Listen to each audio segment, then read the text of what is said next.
Somos de la unidad educativa Profesor Ricardo Álvarez Mantilla. Pertenecemos al tercero de Bachillerato Ciencias, en la cual narraremos la obra literaria El Camino del Sol, autor Jorge Carrera Andrade, docente de la asignatura de Lengua y Literatura, la ingeniera Mayra Hualpa, año lectivo 2023-2024. Que narraremos la obra literaria El Camino del Sol, Michelle Villasís, Davis López, Samantha Sanlucas, Antonio Cedeño, Yandri Márquez, Gabriela Salavarría, Eric Tuquerres, Edison Cárdenas, Julio Yor. Jorge Carrera Andrade fue un escritor y poeta ecuatoriano, miembro de la Academia Ecuatoriana de la Lengua. Nació el 18 de septiembre de 1903 y falleció el 7 de noviembre de 1978, a los 75 años, de nacionalidad ecuatoriana. Sus padres fueron Abraham Carrera y Genoveva Andrade. Fue educado en el Instituto Nacional Mejía.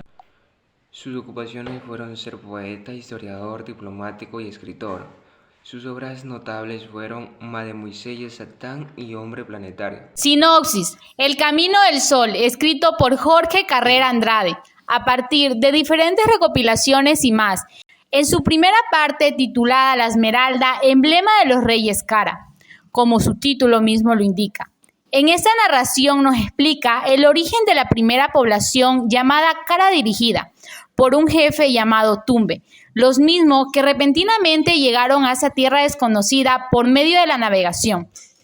En la segunda parte, titulada Guerra de los Incas contra los hombres de las nubes, narra sobre el ejército inca y su posesión, dándose lugar al Tahuantinsuyo, o sea, la nación de los cuatro extremos del mundo, quienes figuraron aquí como soberanos. Finalmente, en la tercera parte del Dios del Trueno, al soldado Arcabuz, se narra el transcurso del Tahuantinsuyo, que había experimentado una división por la cual Atahualpa lo volvió a unificar.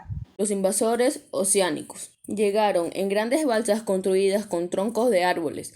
El país rebosaba de plantas y frutas desconocidas. La ola, cargada de peces, cada vez que se retiraba de la playa, dejaba olvidado algunos de ellos en la arena. No salían de su asombro los navegantes al contemplar esa tierra pródiga y acogedora. Hombres y mujeres llevaban por único vestido sobre sus cuerpos cobrizos y lucientes. Se contaban por millares estos invasores, transportados en numerosas balsas por las corrientes. ¿De dónde venía este pueblo tan misterioso?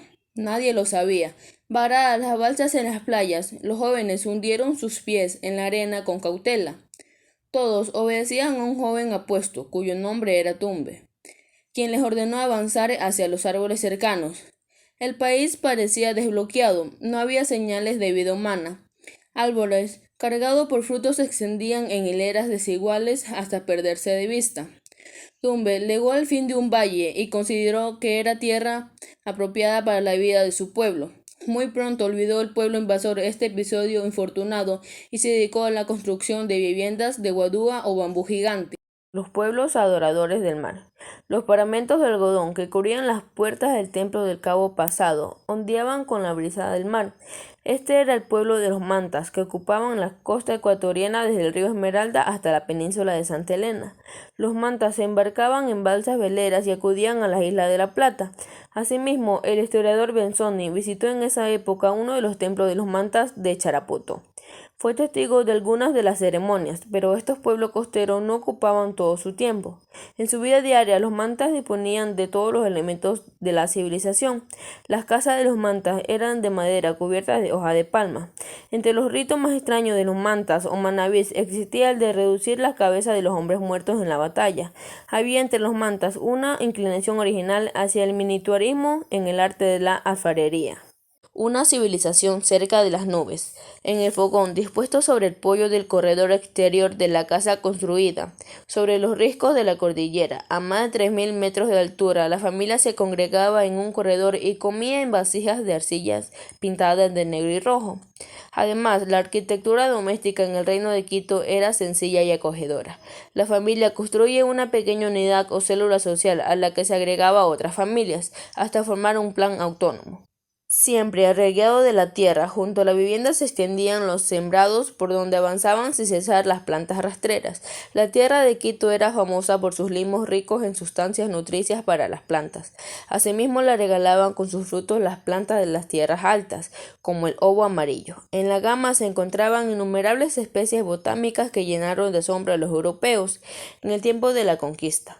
Estos pueblos formaban en el reino de Quito en la región septentrional. Guerra de los incas contra los hombres de las nubes. Primer capítulo. Armaduras de algodón, capacetes de madera. El ejército de los incas se movía al son de las trompetas de arcilla, tamborcillos y caracolas, y levantaban airosos estándares. Los soldados vestían armaduras de algodón, prensando llevaban discos de cobre sobre el pecho y hombros. Calzaban sandalias de cuero con cordones de lana. También se defendían con rodelas de tablillas angostas y muy fuertes. Las armas eran el arco, la lanza, la onza, la maza y la porra de metal, tan grande como el puño, con 5 o 6 puntas agudas. La población civil trabajaba para obedecerlo y mantenerlo con el mayor esplendor, la cual estaban sometidas a todas las actividades humanas la total, severo disciplina social. Fortalecía al gobierno otorgándole un poder omnímodo. El monarca dueño de todos los recursos del país, su calidad del supremo pontífice de la Sociedad del Sol y el pectoral de oro no le bastaba para el fundador de la dinastía y el primer conquistador de las tierras, donde reinaron sus descendientes en medio de todos sus vecinos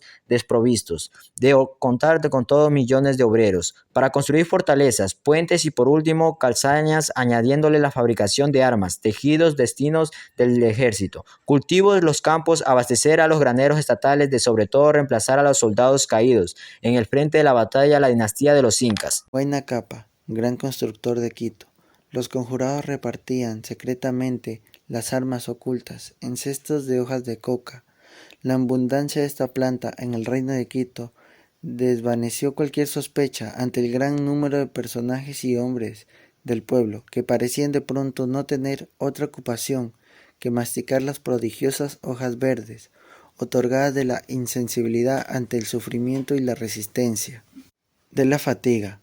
A pesar del allanamiento insistentes en los pueblos, Huayna Cápac, heredero del trono incao, tomó el centro del Tahuantinsuyo. Hasta la muerte de su madre, Tupac Paya, había enseñado a amar al reino de Quito, donde se guardaba el oráculo hablador, y ordenó tapizar sus paredes con caracolitos y placas de oro y plata. Hizo levantar templos del sol en Quito, Latacunga, Mocha y Tembopamba. No había olvidado efectuar las reparaciones necesarias para salvar de la acción destructora del tiempo de los palacios y monumentos de las dichuelas, las piedras mágicas, la sal y la coca. El Inca creyó entonces llegado el momento a cumplir con los anhelos largamente acariciados, visitar el país fabuloso de los coques y la Manabí, cuya riqueza en las piedras mágicas o esmeraldas había sido asombroso para su padre, el gran Tupac Yupanqui. Quito, nueva capital incaica del siglo XV. Los incas habían colonizado el país con un gran número de mitimaes. Las labores de la tierra se hacían en grupos llamados mingas. Existían leyes de protección de la naturaleza y de la caza. La siembra, la cosecha eran algo como ceremonias religiosas. No existía la propiedad privada de la tierra. La agricultura se había perfeccionado mediante una red de canales y acueducto. Cook dice que los incas cultivaron mayor variedad de plantas medicinales y alimenticias de cualquier otro pueblo del mundo. Los ingenieros construían caminos y los arquitectos militares levantaban fortalezas, extendiendo y consolidando las fronteras del imperio.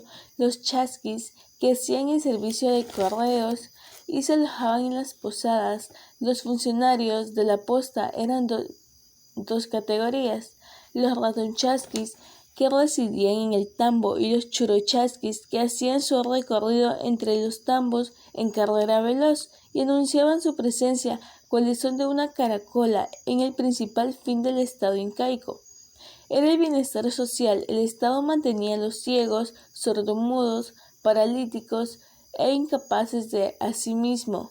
El Estado se encargaba de la educación de los huérfanos, de la organización administrativa de este pueblo, ocupaban un lugar importante en el censo de la población y el registro civil de nacimientos. Tercera parte. Del dios trueno al soldado de arcabuz. Capítulo 1. Atahualpa, unificador del Tahuantinsuyo. En su palacio de Caranquí, Atahualpa dejaba transcurrir las horas contemplando el escenario magnífico y agreste donde se había jugado la suerte del reino de Quito, y el príncipe quiteño comprendía las razones que tuvo su padre, el emperador Huayna Cápac, al escoger este lugar para vivir en los últimos 15 años de su existencia. 5 años Atahualpa en el palacio de Caranquí. Entregado a las reflexiones más diversas, los viejos consejeros de su padre le instruían en la ciencia de los equipos, y el adivino Chalco trataba de interpretar los signos de provenir al fin. Atahualpa se decidió a cerrar el paso a las tropas de su hermano Huáscar. En Liribamba sufrió un grave descalabro. Sus tropas fueron deshechas y sucumbieron bajo un gran número de los enemigos. Atahualpa, prisionero y fue encerrado en la fortaleza de la ciudad de este desastre, podría significar el derrumbamiento y victoria de Huáscar. Por el valor, ingenio y decisión del soberano quiteño dieron otro curso a la historia. Atahualpa abrió un gran orificio cavando una de las murallas de la torre y logró evadirse después de algunos años y ciertos encuentros sin importancia. Su marcha épica tuvo una transferencia culminación en la batalla de Ambato y vía la victoria. Se presentó sin mayores obstáculos a las fuerzas de Atahualpa y de la ciudad de Cusco quedó a merced del vencedor. La puerta del nuevo orden. Ya descubierto el Océano Pacífico o Mar del Sur por el capitán Núñez de Balboa, los indios relataban a los españoles historias increíbles de un país fabuloso. Además, con frecuencia llegaban del sur grandes bases tripuladas por indios. De esta manera llegó el cacique Tumaco, venciendo las tormentas, los arrecifes y la resistencia de los aborígenes. Nadie dejó más imperecedera memoria que Gaspar de Morales se lanzó en frágiles navios, persiguiendo nuevos horizontes y Hollando hizo una expedición al país de Cacique de Virú.